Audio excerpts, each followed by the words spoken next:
Hai L Indonesia, Kami dari Film. Budi Pekerti. saya Angga Yunanda berperan sebagai Muklas. saya Bregas Banuteja sebagai sutradara. Saya Syaina Febrianti berperan sebagai Ibu Prani. Dan saya Dwi Sasono berperan sebagai Pak Didi. Bapak itu kalau sudah dapat nomor antrian, tolong dipatuhi, Pak. Lah dia emang saudara saya yang datang sejak awal untuk mengantrikan. Anda bohong. Lu ngecek ribut. Sampun, Bu, sampun.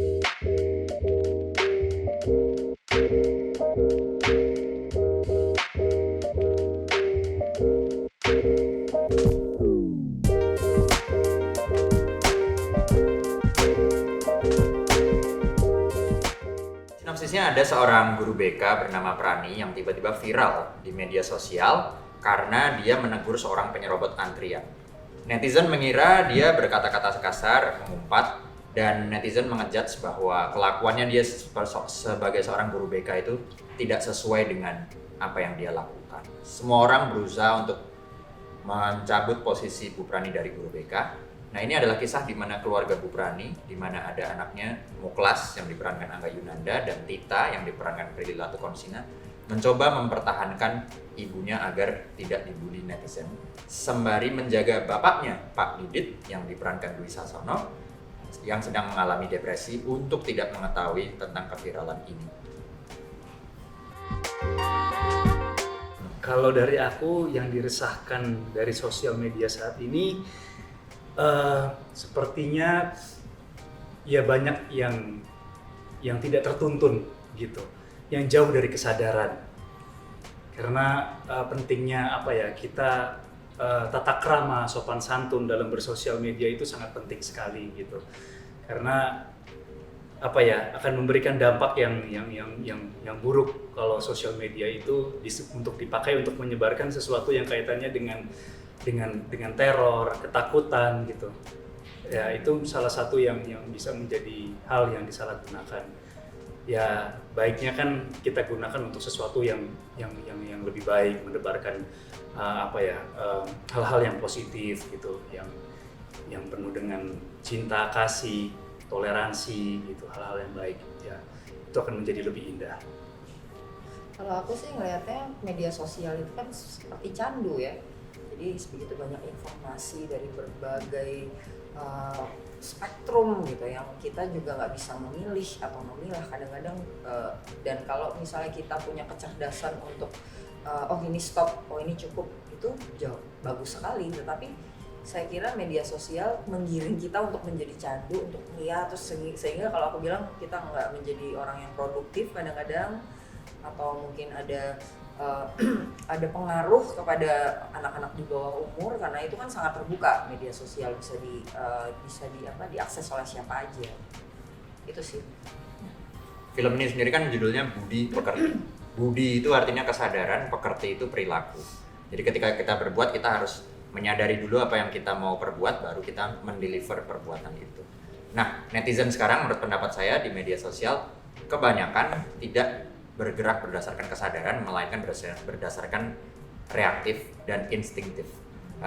Segala berita yang hanya ada headline aja atau hanya kata-kata yang kontroversial saja itu bisa langsung memicu judge, lalu orang tersebut bisa langsung mereply tanpa membaca konteksnya, langsung nge-share ataupun langsung memberikan tombol like untuk ikut menambah bara api dari berita yang sedang viral tersebut. Nah, ini kalau diteruskan bisa berbahaya bagi orang yang sedang mendapat bulian tersebut karena dia tidak mendapatkan point of view yang clear dari apa yang sebetulnya terjadi. Jadi seperti kata Mas Dwi, Mbak Ina, media sosial menjadi platform yang sangat baik, tetapi ketika kita berperilaku harus disertai dengan kesadaran. Ya, kalau aku juga udah setuju sih sama tiga sesepuh di sebelah.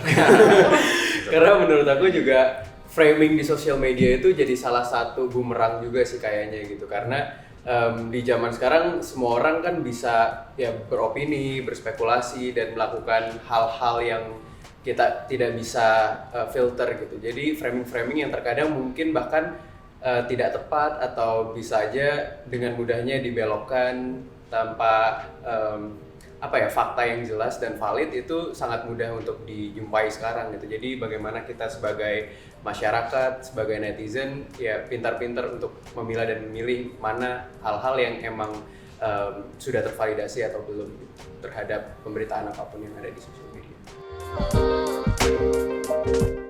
Kalau aku pribadi itu dia, aku tidak menghitung jamnya waktunya. Tapi kadang-kadang suka berpikir yang yaitu dia kesadaran itu kayak wah ini udah terlalu lama nih, ada hal yang aku tinggalkan yang lebih penting. Sebetulnya kan pentingnya di situ kesadaran itu gitu. Biasanya kalau kita punya tujuan di hari itu ya, misalnya kayak saya bikin sehari itu ngapain, pagi saya baca buku, siang saya mau nonton film ini, nanti sore meeting. Biasanya hal-hal yang kayak baca timeline yang kadang-kadang itu yang saya bilang tadi candu, yang kadang-kadang tidak terelakkan gitu, kayaknya nggak terlalu terjadi gitu di kehidupan saya kalau lagi penuh dengan jadwal yang bermanfaat olahraga gitu. Tapi kalau misalnya gabut nih ya gitu, kadang-kadang tuh kita juga sebagai manusia kan juga ya itu candu itu mempengaruhi kita. Nah itu tadi yang kayak kata Dwi gitu, cukup nggak nih, cukup, oke bangun ngapain gitu, harusnya begitu. Aku udah ada hitungan di handphoneku, rata-ratanya adalah 4 jam per hari. Karena memang karena memang aku menggunakan sosial media adalah untuk riset gitu. Jadi aku memang kalau dalam menulis skenario itu menjadi spons gitu ya. Aku punya satu bank ide yang isinya dari hal-hal unik yang kutemukan di sosial media gitu. Contohnya 10 fakta unik yang terjadi di zaman Romawi kuno gitu, atau 10 makna terselubung yang ada di balik relief candi begitu. Itu saya kumpul-kumpulkan, makanya sosial media itu ketika memang digunakan untuk sesuatu yang produktif, bukan untuk menyakiti orang lain, ya memang bisa menjadi sangat efisien. Tapi kalau dilakukan sebaliknya ya sebaiknya jangan. Kalau aku, apalagi mungkin zaman pandemi waktu itu bisa dibilang zaman aku bermain gadget terus gitu. Karena emang nggak bisa beraktivitas di luar gitu. Jadi kalau dulu tuh bisa dibilang ya kalau lagi nggak tidur, jamnya main handphone, scroll gitu. Tapi setelah itu pasti ada rasa aku tuh punya rasa jenuh juga, terus ada kepenatan tersendiri kalau terlalu lama di sosial media gitu, karena lumayan draining juga ternyata gitu kalau terlalu lama nge-scroll timeline dan lain-lain gitu. Jadi untuk sekarang beberapa waktu ke belakang nih aku udah lumayan mengurangi sih waktu aku berselancar di sosial media gitu. Dan mungkin kenapa yang dipilih adalah suatu antrian putu begitu ya, karena ketika orang mengantri, semua orang itu kan menginginkan satu hal yang sama, yaitu barang yang sedang diantri. Dan di sini manusia sedang berupaya untuk melawan egonya masing-masing. Ketika barang stok tersebut tidak ada, maka manusia akan berusaha untuk mendahulukan dirinya supaya dapat dan menghalalkan segala cara, seperti yang dilakukan si seseorang penyerobot yang ditegur Bu Prani ini. Jadi di sini saya melihat bahwa ego manusia ini memang adalah sesuatu yang bisa menjadi penyakit atau bisa alat yang sangat bisa melukai banyak orang. Kemampuan kita untuk mengontrol ego, untuk menahan diri, itu sangatlah diperlukan, ya maka dari itu kesadaran itu diperlukan. Ego yang saya bilang tadi itu juga sangat relate dengan bagaimana kita berinteraksi di media sosial gitu. Kalau kita tidak bisa membendung ego kita, pokoknya kita segala yang tidak sesuai dengan prinsip kita atau segala sesuatu yang tidak kita suka, kita langsung akan komen, langsung akan blog, langsung akan share dan sebarkan bahwa ini jelek gitu ya. Kita tidak bisa menerima keberagaman dan sudut pandang yang lebih luas gitu. Jadi itulah mengapa semua berawal dari ego, dari tempat yang sangat kecil, yaitu antrian kue ini. Yang pasti Regas adalah sutradara yang sangat membantu saya untuk mendeliver karakter ini. Pasti semuanya didiskusikan dengan sangat detail oleh sutradara saya di sebelah ini. Keren banget ya. Jadi kita semua mendapatkan mengulik satu-satu dulu. Pertamanya kita mungkin reading, dan di dalam reading itu kita diberikan pemahaman tentang subtext dari apa yang mau disampaikan di situ, lalu aksi reaksinya seperti apa, lalu yang terakhir mungkin, dan dalam perjalanan itu ternyata kita juga sambil crafting karakternya bersama. Seperti misalnya Regas juga, yang menyenangkan dari Regas adalah dia, Mbak, gimana sih kamu berkomunikasi dengan anak pertama yang perempuan atau anak laki-laki? Saya bilang berbeda. Saya bilang anak perempuan itu kayak temen, kalau anak laki-laki itu lebih manja, kayak beda tone-nya gitu. Dan itu terjadi di kehidupan sehari-hari, dan itu kita temukan sehingga setelah itu kita menentukan dialog yang cocok sesuai dengan subtext yang sudah kita temukan bersama.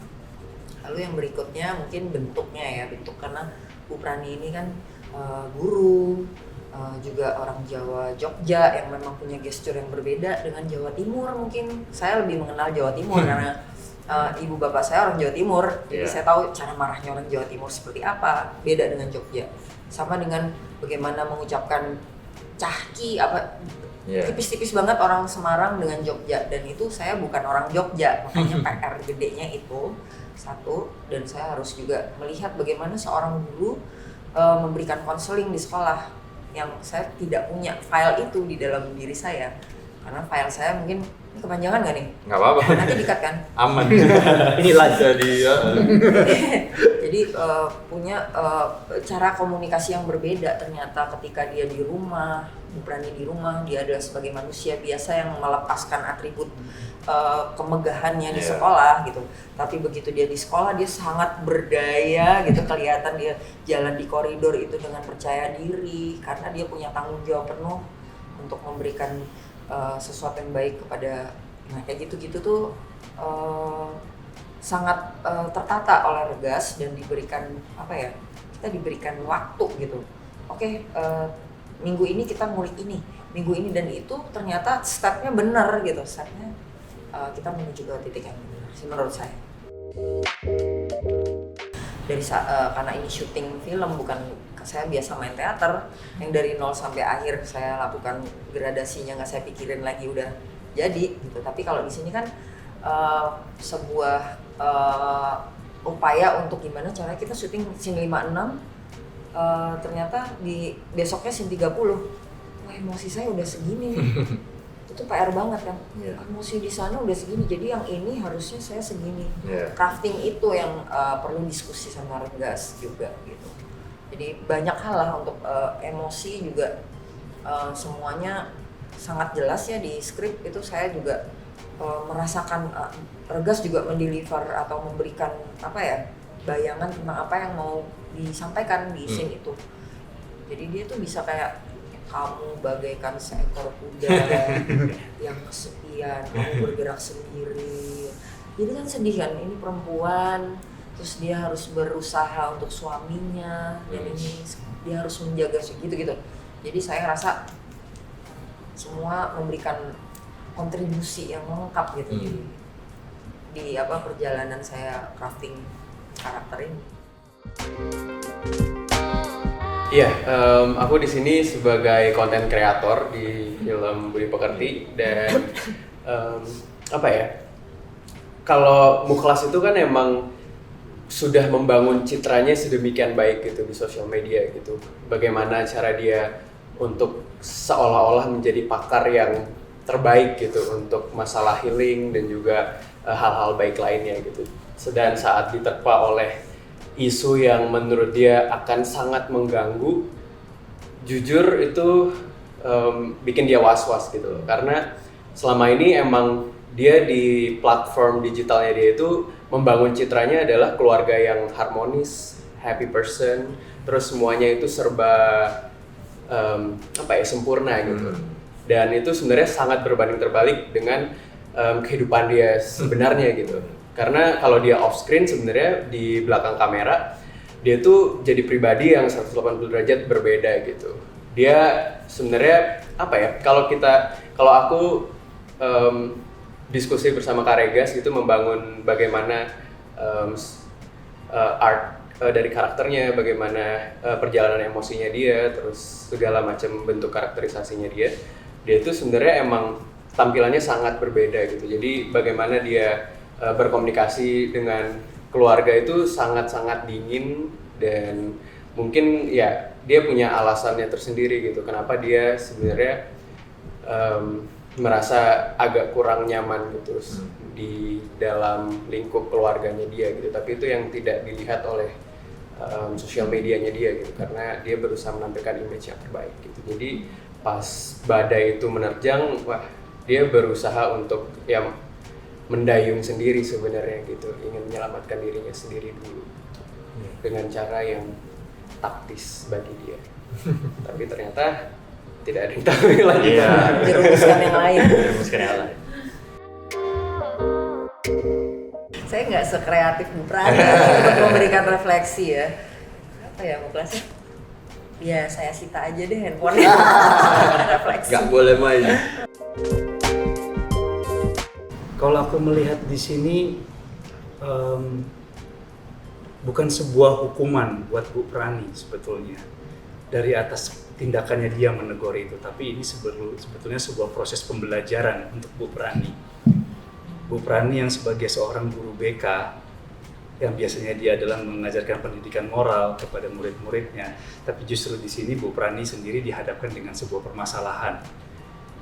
Beratnya kalau kita bisa lihat Bu Prani ini mau naik kelas gitu kan, gitu, dan akhirnya masalah ini ke keluarganya semua, gitu. Jadi kalau aku melihat di sini masalah yang dihadapkan oleh keluarga Bu Prani ini ya tidak luput dari setiap orang punya masalah. Ini hanya contoh aja.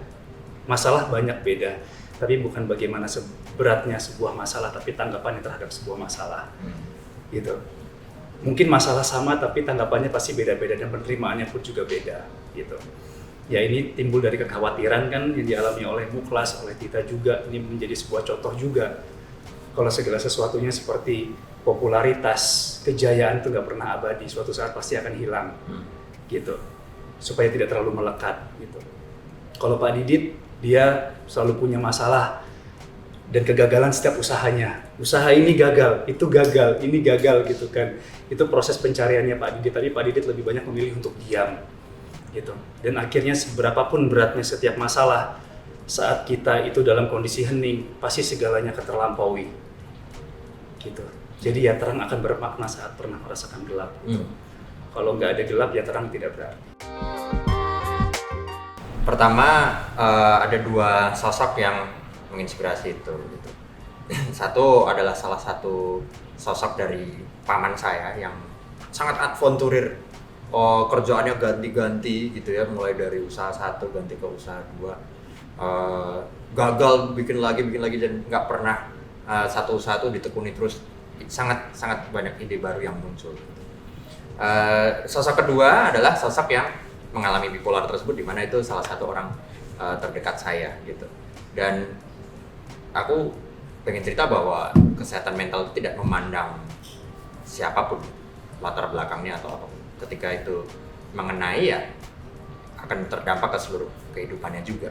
Seperti yang dialami Pak Didit di sini, yang dia harus meminum obat dari psikiater dan hal tersebut membuat dirinya enam gitu ya, atau tidak bisa merasakan apapun untuk menghindari fase depresi dan fase manik gitu. Jadi harus distabilkan dengan obat ini 6. Itu pun juga sesuatu yang menyakitkan gitu, karena dirinya juga tidak merasakan kehidupan gitu, tidak merasakan sensasi gitu. Nah, ya saya meletakkan karakter Pak Didit di sini ya sebagai satu bentuk bahwa kita semua jika membutuhkan konseling gitu, itu adalah sesuatu yang mari dilakukan gitu. Mari apa yang terjadi pada Muklas, Bu Prani dan Tita adalah mereka masih belum merasa perlu untuk melakukan konseling tersebut gitu, dan itu memang pilihannya gitu. Kalau Pak Didit keluarganya pun sudah mendorong karena mungkin memang sudah ada suatu kejadian yang ini memang diperlukanlah konseling ini, tapi Muklas, Bu Prani, Tita belum gitu untuk melakukan harus ke konseling. Dan kaitan antara konseling dan kesehatan mental ini sangat erat juga. Kalau biasanya konseling itu dilakukan ke psikolog, guru BK pun juga menjadi tempat konseling pertama bagi para siswa di sekolah gitu. Jadi guru BK juga memfasilitasi itu dengan cara yang dia miliki dan ketahui. Dan ini bagaimana Bu Prani sebagai seorang guru BK mengkonselingkan murid-muridnya di sekolah, masih juga mengkonselingkan Muklas dan Tita yang punya caranya sendiri-sendiri. Di satu sisi juga mengkonselingkan suaminya yang memang sudah serius mengalami bipolar gitu. Jadi betapa besar beban dan tanggung jawab Bu Prani ini ditunjukkan dari orang-orang di sekitarnya yang harus dia jaga dan dia sebagai caretaker. Mungkin penyajian realita bahwa di dalam kehidupan itu tidak segala sesuatu akan terjadi sesuai ekspektasi kita, itu adalah salah satu pilihan saya untuk menampilkan mayoritas realita yang terjadi di kehidupan kita. Jadi sosial media di sini dan netizen ini saya ibaratkan seperti bencana alam, force majeure, sesuatu yang tidak terelakkan, sesuatu yang bisa menghancurkan siapapun gitu ya. Tetapi yang refleksi yang paling penting adalah ketika dirinya dan orang-orang terdekatnya menjadi support system yang kuat, mereka bisa melampaui berbagai macam badai yang ada di sekelilingnya. Mereka ada di sebuah rakit yang kokoh, kuat, dan bisa move on untuk ke tujuan berikutnya. Sehingga film ini tidak hanya menjadi sebuah semacam tanda kutip success story gitu atau kisah-kisah dari sosok inspirasional gitu, tapi juga bisa memberikan contoh bahwa jika dirimu suatu saat mengalami masa yang gelap atau kegagalan, kita pasti akan bisa melewati itu gitu. Entah itu ada support system di sekeliling atau diri kita sendirilah yang menjadi support system yang memeluk diri kita sendiri, itu tetap masih ada harapan meskipun itu kesannya gelap dan tidak ada cahaya sedikit pun.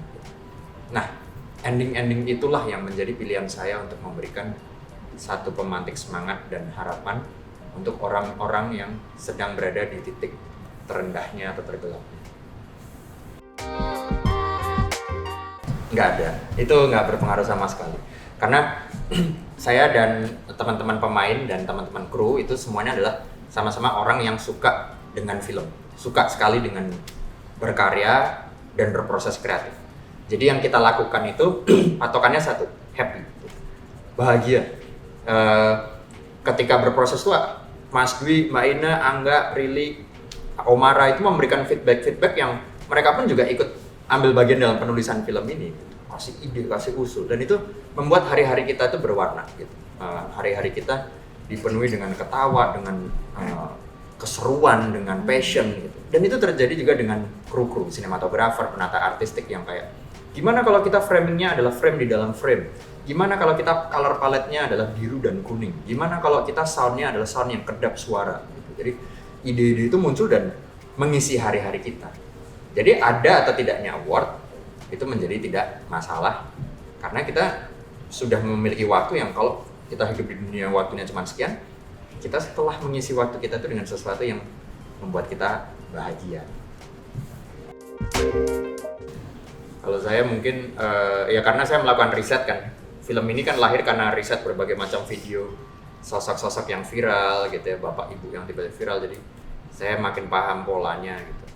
Dan yang terjadi sekarang ya saya paling yang sangat berbeda adalah tidak apa-apa tuh harus ditentukan saat itu, tidak reaktif. Jadi kalau mau reply komen tuh nggak langsung gitu, tapi biasanya berikan jeda dulu 2 jam gitu, mungkin membiarkan diri tenang dulu, kalau belum makan dulu gitu. Sampai kesadaran kita, pikiran kita benar-benar matang dalam menentukan keputusan tersebut. Ya, kalau aku sih emang dari dulu tipe orang ya chill aja gitu. Jadi tidak, ya jarang banget buat kayak punya respons atau reaksi seperti ya netizen bagaimana lain. netizen. Jadi Kalau dibully diem aja. chill aja. Mas Dwi? Ya kalau dari aku sih, ya aku mau berusaha menghilangi kebiasaan buruk. Kadang-kadang kan kita terlalu terbiasa dengan apa-apa harus dinilai, memberikan penilaian dan penghakiman gitu kan ya. Ya pasti ya entah dari apakah mungkin sudah terbiasa dengan seperti itu gitu kan, dari lingkungan atau apa gitu. Kadang-kadang kok apa-apa tuh dinilai gitu, apa-apa harus disalahkan gitu kan. harus dibuat penghakiman juga gitu. Aku berusaha mau kesadarannya nggak seperti ke menelat gitu. Aku pengen melihat segala sesuatu dari angle yang berbeda nih. Ini kalau dilihat dari ini seperti apa? Kalau aku di posisi itu seperti apa? Gitu. Nah itu mungkin perlunya kita berkesadaran itu gitu loh, berbudi pekerti. Gitu karena nggak mau ya kayak ya saat ini mengerikan sekali, nggak perlu merakit bom, nggak perlu pakai senjata tajam atau pistol untuk membuat teror gitu.